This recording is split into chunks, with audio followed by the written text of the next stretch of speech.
Hello and welcome to Still Irish, Ireland's podcast of record. My name is Killian Foley-Walsh, and I would have gotten away with it too if it wasn't for you meddling kids. This week I'm delighted to be joined by activist, writer, former vice president and editor of Not All Gays, and thorn in all the right sides, Seán Atkinson. It's great to have you here, Seán. Thanks for agreeing to come on. Cheers, thanks for having me. Not at all, our pleasure. It is. Look, I suppose we may as well get right into it. I mentioned that you're a writer, quite a prolific writer as well. I've had reason to enjoy a number of your recent articles on Substack. I think that's where you put them up. Yeah, mostly Substack. Yeah, and you came to a bit of attention lately, in particular in relation to one article that you wrote, which was, what was it? The Refusing the Script, I think was the name of it, kind of about... Well, why don't you tell me what it was about, actually, far be it from me. Yeah, no, so Refusing the Script was about... it was a very long story of, when you're gay, you're kind of handed a script of what you can think and what you're not allowed to think. And the week before I wrote that, I put up a video saying that I don't like seeing pride flags whenever I go into like a bar or a restaurant. Just seeing them walking down the street, I think it's very dehumanising, very othering. And I got loads of slack on that. Not a single person could actually challenge my point of view. It was very much so all these gays saying, oh, you're a pick-me for the far right. And lots of people that claim to be allies saying the same thing basically and just throwing abuse at me. And I was very like, I'm not sticking to the scripts they want me to stick to. So if I was a straight man saying that, they'd challenge my belief, but the fact I'm gay, I have to think a certain way. So I was refusing their scripts when I was getting, people telling me to buy a rope and mental shit. Then a few days later, I really should have had a gap between these, controversies. I put up a picture of me and Maria Steen, where I was holding her bag, and that really drove them up the wall. So I was like, I should really write about this because there's the amount of allies in particular that are completely dismissing my points, dismissing everything I have to say and labelling me as far right or whatever without actually addressing anything I'm saying. Yeah. No, I saw the picture with Maria Steen in particular. I thought it was a great, very nice, cozy picture. I've yet to get one myself, but I'm sure in time. I did see, though, when you mentioned the bag, it was only a Chanel. It wasn't the Hermes, unfortunately. It was the walking around bag as opposed to the I don't know, political storm bag. But anyway, it was a nice picture. But I mean, a deeper question, maybe the article, I suppose, for me anyway, as I was reading it, is like, what is it that kind of has made you feel that flag doesn't represent you as a gay man anymore or at all or ever or anything like that? Like, what's the thought process there? What put you off? Well, I think over the years, the gay rights movement fought for acceptance, fought for being treated the same as everyone else. And the way I look at that is we were fought to be equal under our own country's flag. So I don't need another flag for any reason. I'm just happy under the Irish flag. And I don't think there's any need for any other sort of flag whatsoever. I think it's just uttering. Because it's such a big flip with the gay rights movement where it was fighting for acceptance and then it went to fighting to be treated differently, treated special. And people put up coming out posts and then get hundreds of likes on them and they're kind of treated like this is back in 2015 when I was a teenager. I see people posting these things and everyone would be treating them differently as they're special, when really we're just normal people. I think that's what the fight was always meant to be. Yeah, no, it's funny you mentioned 2015. I remember that time and those posts that you're talking about were a real coming of age thing or rite of passage. Maybe that's a better way of putting it. And now there aren't really many at all, Well, I put up like 3 every other week, Every week I'd be changing. Just to remind everyone, or you're oscillating. I love the attention. I was like, this week I'm bisexual, pansexual, just changing all these different definitions, and I get like the likes went down over time. Of course they did. This needs to be far right. They got a bit boring. But it's funny as well that you should mention, I suppose, allies, as you put it, effectively telling you what to think and what to do and what to say and who to associate with and what colour socks to wear and all the rest of it.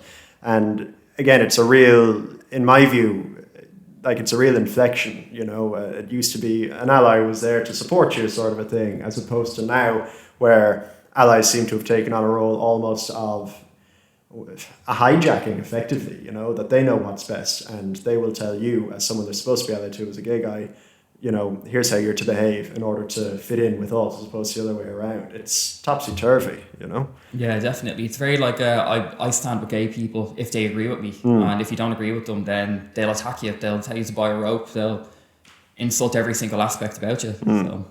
But see, that's the other side as well. I mean, there's an immaturity at play there as well, because I saw part of that article that we're talking about, mentioning Maria Steen, I think one of the headings in it is, if Maria opposes gay marriage, why would you stand with her?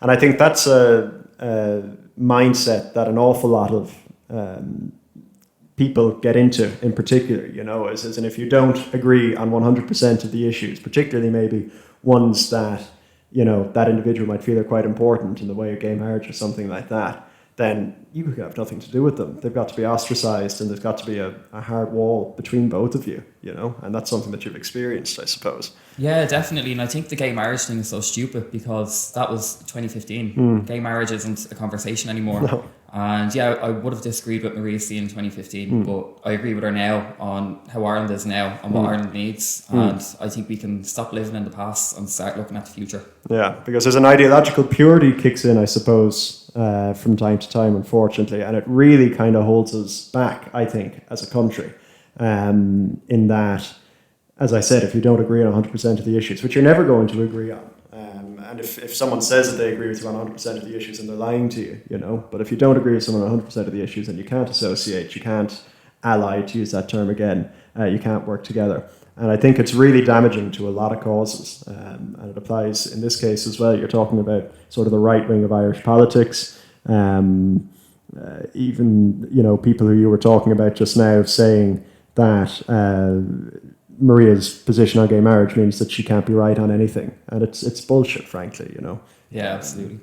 There's no sense to it, but I suppose you've certainly got more experience in the gay activism realm than I have. I remember I saw a recent interview you did, I think, with Jana London in relation to your experiences with Belong To, which people would know as a kind of, I don't know, is it an NGO or is it a Quango or some sort of a state body, I presume. It's not, it gets state funding. They're an NGO, and they also set up all the youth groups, the LGBT youth groups across Ireland. So I went there when I was a teenager for I think about 2 years. And you had some difficult experiences with them, I suppose. Yeah, it was more so what I seen other people go through and how fast the trans pipeline was with them. There'd be a lot of mentally ill young girls dealing with eating disorders or autism that would show up, and then a few weeks later they'd be trans. And also within the youth group, they'd be inviting, well, they would be inviting, but they'd be letting adults come in off the street, basically, like men in their 20s coming in, and then eventually they were buying me a drink. They were taking other people to house parties. I was getting brought to nightclubs. I was into George at 16. Oh my God. So there's just no safeguarding done at all. No, and when would that have been? That was, I'm not asking you your age or anything, but it would have been sort of late 20-teens, I suppose. Would it have been? Yeah, 2016 and 2017. Right, yeah. So, I mean, I wonder has much changed in that time. I'm from Kilkenny. There was no, as far as I'm aware, Belong To, back 10 years, 15 years ago for me. But I'm kind of happy that there wasn't by the stories that you're telling now and the stories that you told, like I said, to Jana. The safeguarding issues, we're not casting aspersions on anybody, we can't do that, we haven't got the money to be sued, but it does strike me as just really, really bad practice and kind of replicated across the country in many ways. We'll get onto some more of that later on. But Belong To in particular, it seems, has problems and nobody seems particularly interested in looking into it or trying to fix them. Yeah, exactly. One thing that really pissed me off about them was about 2 years ago they put out a statement because there was this 14-year-old boy with pink hair who was beat up in school by a group of boys, and the video went viral. And they put out this statement about it, and I was just thinking, the cheek of these people, they didn't put out statements when their own young people were getting attacked. Because I ran into an issue with them. It was around 2017. I was in McDonald's Temple Bar, and the security guard there was very homophobic. And he started, calling me out and things like this. Threw me onto the ground, threw me out, and I reported it to Belong To, and they were like, oh, well, hopefully, go to the guards, see what they can do about it. They didn't step in, they didn't offer us advice, and I found out that 2 other young people were attacked by the same security guard. He slapped a teenage girl in the face because he called I think he's about 14, this young boy, he called him a he's wearing makeup, and the girl stepped in and said, don't do that, and, she got slapped. But she didn't do anything about that because the security guard wasn't Irish, and it would contradict the whole narrative the NGOs are trying to paint. So they sided with that over the actual young people they're meant to be looking out for. Yeah, so I mean, that's a crazy story, you know, and I doubt you're the only one who has stories like these. It might be something interesting for us to talk about in a future episode, actually, specifically on this, because like it sounds like, so these people, and again, I don't know enough about them, which is my fault, but getting state funding, whether it's €1 or €1,000,000 or whatever it is, taxpayers are paying for it. They have what I think could be termed a relatively noble reason for existing, which is to help vulnerable young people sort of navigate that vulnerability and hopefully emerge stronger from it. But they're given an excellent opportunity to do that in the story that you just told. They completely abdicate that responsibility. And instead, it seems, they pursue this totally disjointed, separate line of operation or whatever. And it makes me wonder, what exactly do they do? If they're not doing what they're supposed to be doing, what most people would expect them to be doing, what is it that they actually do? And it sounds like they, unfortunately, introduce vulnerable young people to older people who maybe they shouldn't be introduced to, who could be predatory, and it sounds like have been predatory in the past, you know? Yeah, well, it's all about funding for Belong To, which I It's know an we'll get industry. into NGOs later, but they basically train young people to lobby the government for them, and they'll create their own studies on homophobic bullying and, why we need to lower the age of the Gender Recognition Act and things like that. And then they'll bring that to the government and say, oh, these young people said this, even though we've been trained to say those things. And it creates this like loop of just false lobbying. And then, as usual, I'm sure there's a lot of people making a good chunk of money out of it as well. Various, I don't know if they have a CEO or a chair or both, or board members and trainers and managers and all the rest of it. I'm sure none of them are particularly hungry, So it sounds like it's a bit of a racket, to be honest. But like I said, maybe that's something we can get into in a future episode. Look into it a bit more deeply. We've mentioned NGOs. You had another article, how they pull the strings, how NGOs pull the strings before any of us in the public see the script. You like scripts. I do, we talk about scripts a lot, but it's appropriate, I think. Everything is scripted. Not this, but a lot of things are. And written by sometimes nefarious people, I suppose. So we spoke about it in terms of, the script when it comes to Pride and the Pride flag. Your NGO script article was excellent, I thought, and made a lot of very, very valid points. I don't think a lot of people in the country realise just how captured the country is in terms of governance by these organisations. So, what were your insights into it? So basically, the way NGOs work is they will use their own evidence and their own studies to produce an argument. Take the LGBT sector of NGOs, they'd be using homophobia is increasing, so we need hate speech laws. Will be their definition of homophobia. It won't be like what I'd know as homophobia of getting chased down the street or getting battered. It would be like someone looking at someone the wrong way in the workplace. That would be added to that statistic. So then they will use that as evidence to produce an argument. They'll bring that argument to government saying we need to push this hate speech law. Then they'll get funding then. And then when the media comes along, they'll ask those people who have created these arguments to explain the argument to the public. They wouldn't ask the likes of Not All Gays their take on hate speech or homophobia. They wouldn't ask the Countess or Women's Space Ireland what they think of hate speech laws and how that would apply to women's rights. I think there are some almost rival NGOs being set up now at this stage. I mean, they're NGOs in the literal sense that they're non-governmental organisations. That's the irony, I think, of the term NGO. These non-governmental organisations wouldn't exist if it wasn't for the very, very deep pockets of the Irish government. But there are some rival ones being set up. So you mentioned the National Women's Council. There's, its name escapes me, but there is some other organisation. Is this ringing a bell? It's like the Natural Women's Council. That's it. Yeah, that's Jana London's group. Is it? And they're Irish. Yeah. Yeah. So I think there are attempts to kind of set up these rival entities, which is no harm. Even with Not All Gays, we were sort of an anti-NGO to the LGBT lobby because, there's about 30 LGBT organisations in this country getting government funding, and we were combating all of their narratives. It's why we stepped in for different issues like surrogacy, because there was one set up, Irish gay dads, and they were saying why surrogacy was detrimental to gay rights and all this. We're like, well, actually, it's not a gay right. So we'd step in then to kind of challenge that narrative, or bringing different shit into schools like gender ideology. Sorry, they were opposed to surrogacy. No, we were opposed to surrogacy. All right, I got confused there. I was thinking I'm going to have to challenge you on this. So yeah, what you say the name was? The Irish gay dads or Right. something like that. Like, we never would have taken surrogacy as an issue if it wasn't for these groups trying to make it out to be a gay issue. Like, completely like using the gay card for like nonsense. So we were kind of like a reverse Uno gay card for all this stuff. It's a handy one. Yeah, I mean, even the surrogacy element is particularly relevant these days with, particularly in the propensity, it seems, of a lot of people to go to Ukraine in particular and avail of the surrogacy industry that exists out there, because everybody has a right to a child, no matter what upbringing the child might have or its relationship with its natural parents or anything like that.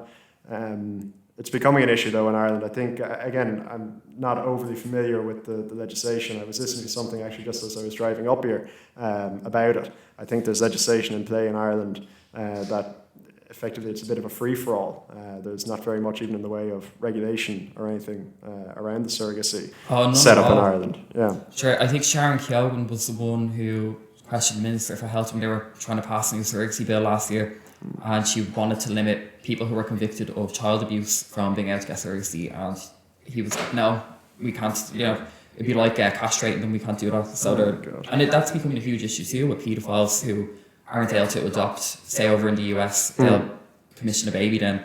There was, I think, 2 years ago, a group chat leaked of these two dads that like bought a baby that were I saw trying this. to sell off the baby to a load of paedophiles. Yeah. I saw commission a baby is a very funny. Well, I mean, it's tragic, but it's a very good way of putting it. And it's bizarre as well because when you think about, I suppose, the history in Ireland in particular, when it comes to the commissioning of babies, say even in terms of mother and baby homes or anything like that, where mothers had their, I don't know whether it's appropriate to say kids taken from them or they were coerced into handing the kids over, but either way, those kids found themselves sold for profit abroad quite often. And we've spent years and years rightly tearing our hair out in this country about that. But now all of a sudden, put a different coat of paint on it or whatever, and it seems to be okay, I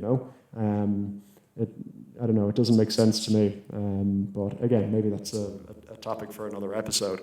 And when it comes even to NGOs, I suppose, this isn't an NGO, this is a proper state body, but TUSA, when we're talking about children's rights and things, TUSA has been in the news a little bit over the week as well.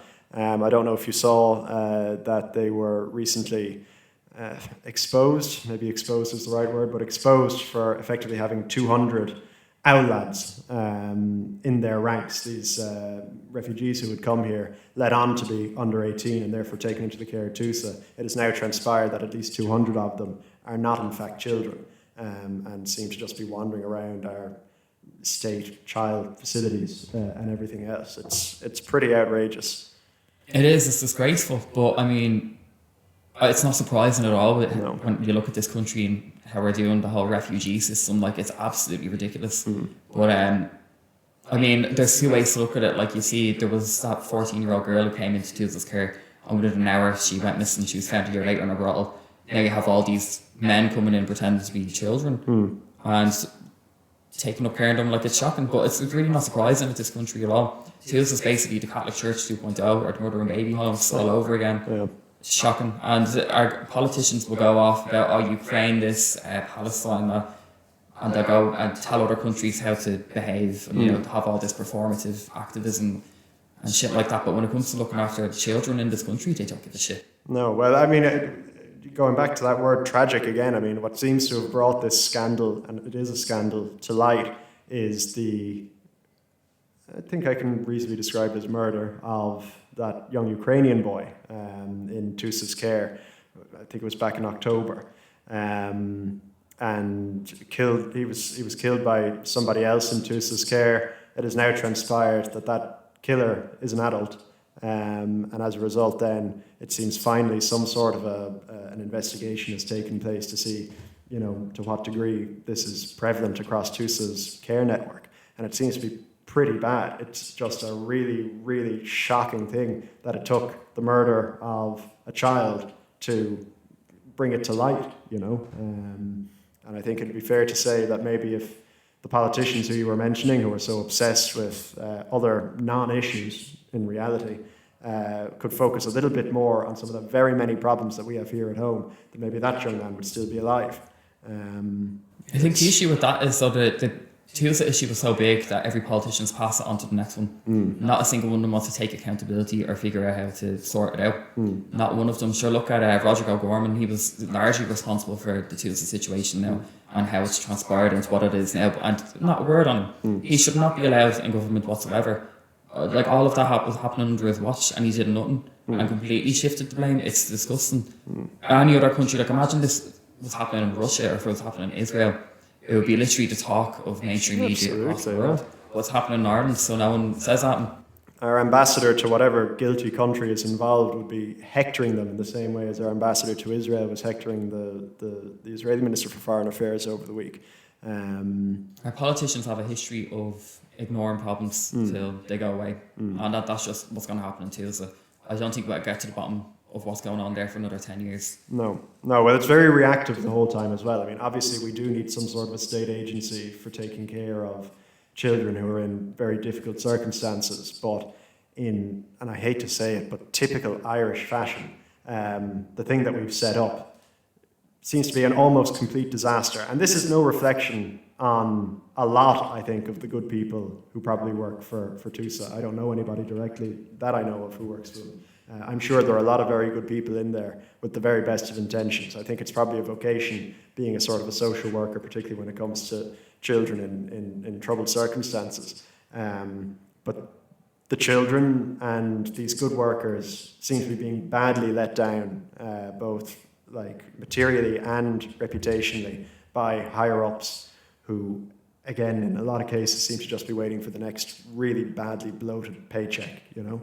I'm sure there are plenty of nice people that work in TUSA that are, doing their best, but I mean, I think we're way too far down the line to even consider them. Sure, they're not the victims in this. I should clarify that. They are not the victims in this situation. Like, even the study that UCD did a few years ago, where there was a social worker reporting that young girls were, getting taken by older men and then brought back with loads of clothes. Like, they were getting groomed and trafficked. Like, a lot of them would disappear. Why didn't they go to the guards? Why didn't they whistleblow on that, go public, go to journalists or the Irish Times or whatever to say this is what's happening? It's a fair point. That's what I would do. I wouldn't be sitting around watching it and then just waiting for some lecturer to ring me up and go, oh yeah, well, keep me anonymous. Yeah. It's complete failure of duty to care. Yeah. I think everyone in TUSA should be ashamed of themselves. Even if they are genuinely doing their best, I think they should still be ashamed of themselves. There's a lot they can do to raise awareness about this. They're just not. Yeah. These are children we're talking about. Absolutely, yeah. And I think it feeds in a little bit more as well into this notion that there are certain things you can't talk about. There is a script, going back to your term, in relation to so many issues in Ireland, and this is one of those, because it does broadly feed into the migration issue again, even the case of that poor 10-year-old girl back before the presidential election who we were first told absconded, a horrendous word to use to describe a 10-year-old in state care, as if it's her fault. She absconded from some day trip into Dublin city centre, wound up in City West, and we all know the rest of the story. And again, it's just one of those things that we can't talk about. You got to keep your mouth shut and just pretend everything is all right. Pull on the green jerseys, isn't that what they tell us? Because everything is fine here. But what sort of organisation victim blames a child, especially an organisation set up to protect children? Absolutely. Yeah. And you look at other NGOs, pushing all this mental health shit about not victim blaming, being empathetic and supportive of people, and here's the biggest child safety organisation in the country victim blaming the child for being raped. No, it's quite sickening, to be honest. Now, not in fairness, I'm being much too fair. In my old age, my heart's going too soft, but I think the head of TUSA came out and apologised for using that terminology afterwards.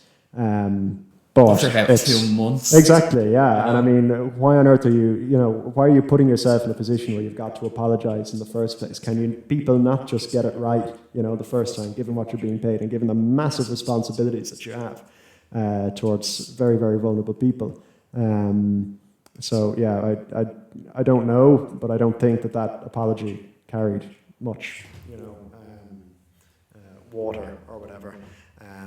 But yeah, anyway, we're not going to fix TUSA between us, you and I, but hopefully the more people talk about it and the more adverse attention that their, significant fuck-ups get, the better the system might become. I remember even the children's referendum. I can't remember what year it was. That's how well I remember it. It might have been 2013, 2014 or something. I remember Fine Gael put this referendum, and it was supposed to be the next big thing, and that the rights of children would be written into the Constitution. I think there's probably a case to be made that it's coincidence and not causal, but since that referendum, things have probably objectively gotten worse for children in Ireland across a variety of areas, or at least we're hearing more about it. So, I don't know, it makes me glad to be a grown-up. Yeah. I wouldn't like to be depending on them. It does feel hopeless with the TUSA situation though, about things changing, and I think the best way, or the only way that's going to get fixed, is if other countries start shaming Ireland. And if people in Ireland stop trying to get our media to pay attention to it, because they're just not going to do it. We need to be getting people in the UK, in the US, in Scandinavia to shame our country and shame them into fixing it. Otherwise, nothing's going to change. No, but there's it's easy to think as well when you hear these stories at first that maybe a good thing to do would be just clear out everybody at the top, just sweep them out and put in new qualified people. But the trouble is that in Ireland in particular, we have this golden circle of insiders. So you take out whoever's at the top of TUSA at the moment, he or she gets replaced by, somebody else who has, kissed enough arses in the civil service to get up to that position and be considered for this, and does no better, maybe even does worse. So I think you're right, actually, when you say, that the only way to really fix this is to get a bit of international shaming. Not that a lot of other countries, have tremendous records on child protection or anything like that, but we certainly don't hear the colour of the horror stories in the news about them that we hear about us. And as you said earlier, I'm sure if they had those stories that we would hear them to try and paint us in a better light and make us feel better about our situation. But yeah, it's not ideal. Another thing in the news, I suppose, over the week, I mentioned Ukraine earlier on in terms of surrogacy. We had a very important visitor to the country this week, Volodymyr Zelensky, who flew into Dublin Airport, visited Catherine Connolly, made a speech in the Dáil, and left with a cool €125 million in his back pocket for it. It's good work if you can get it.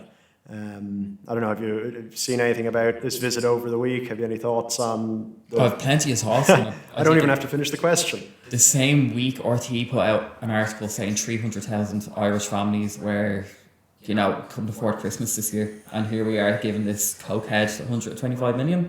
I think it's disgraceful. I wouldn't give them a cent. We've given Ukraine enough. We've given Ukrainians enough. Should I see the Ukrainians suing the country because they're trying to get rid of their disability support or whatever? It's just shocking. It's biting the hand of easier times then. And you have this junkie coming into the country taking our money when we have all of these issues. We have a housing crisis. That money could have probably built a block of flats to house 50 families, Yeah, even if a house won, I couldn't give a shit. It's better than him. No, I agree. We'd have gotten a lot of bike shelters for 125 million, Well, would we actually?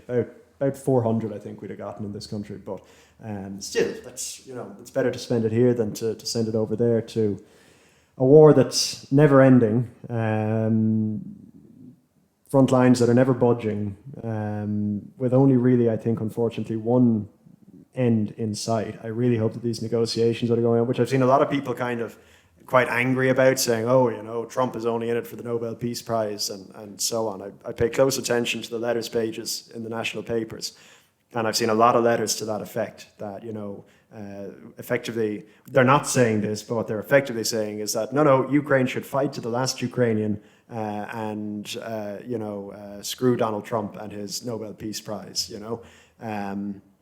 I think the way I look at the Zelensky coming over to Dublin is how a lot of people that on the very far left would have looked at McGregor in the White House, just shocked, just why do we have this drug addict on stage, That's how I feel about it. And it's not to say that I think Ukrainians are bad people at all. I don't think that they're responsible, except for the ones that are suing our government. That's ridiculous. But the average Ukrainian isn't responsible for what Zelensky's doing. But I do think we should be looking up at the government and being like, what the fuck are you doing? You are here preaching about, we're going through a cost of living crisis, and you're just burning money. I put up a tweet saying that they might as well have got the 16,000 homeless people in the Aviva Stadium and put that money in the mill and just set it on fire. I saw that. Essentially what they are doing. It's a striking image, but I mean, correct as well. I think that the budget for next year, when it comes to Ukrainian refugees, is 2 billion or something along those lines, which again is a huge amount of money that would do an awful lot of good. But we have children getting raised in their cars and in emergency accommodation, which is like completely lower standards than you'd have with refugees and IPAS centres. Like City West Hotel, I think is a 4-star hotel. And then there was a video of a single mother in emergency accommodation showing all the sick stains everywhere, the remnants of people doing heroin. Like it's just shocking. This is how we treat our own people versus how we treat the world. Yeah, no, I City West I'm somewhat familiar with. I haven't been there obviously in years, the same as most people, but I think the last time I was there was for a Fine Gael Ordesh, and yep, lovely swanky hotel, very nice Asian restaurant attached onto the side of it that I think are still operating and are desperately, in fairness to them, trying to bring people in to visit. But I mean, it's a bit of a hiding to nowhere, I would say, given the neighbourhood. But yeah, and as you said as well, nobody blames refugees for coming here necessarily from Ukraine or whatever. There's by and large a good deal on offer here. If there was something like that available to all of us, then I'm sure we'd give it serious consideration. Yeah, if it was America offering the same deal, I'd be over straight away, Exactly, but the fact of the matter is that the deal is too good, and we do have a right as Irish taxpayers to look at the people who are making these decisions and say, what the fuck, get a grip, spend your own money if you feel that badly about it, but stop wasting ours, unfortunately. But yeah, well, look, in that case, Sean, I think we might leave it there. It's been a great chat, and thank you very much for coming in. Thanks for having me. As I say to everybody, we'll have you back again in future. Like I said as well, in particular, we want to talk about this Long 2 situation. I think there's a lot more that we can talk about there. As ever, thank you very much to all of you for watching. We really appreciate it. If you're enjoying the sort of content we're producing, because we are, we'd really appreciate a sacrifice to the algorithm in the form of subscribers on YouTube and followers on Spotify, as well as likes and shares and comments and all the rest of it. Tell us what you think as well. We really enjoy reading the comments. We might even wind up reading some of them out on future episodes. But it will help us to keep producing what we're producing into the future. So thank you very much again, and we'll see you next time.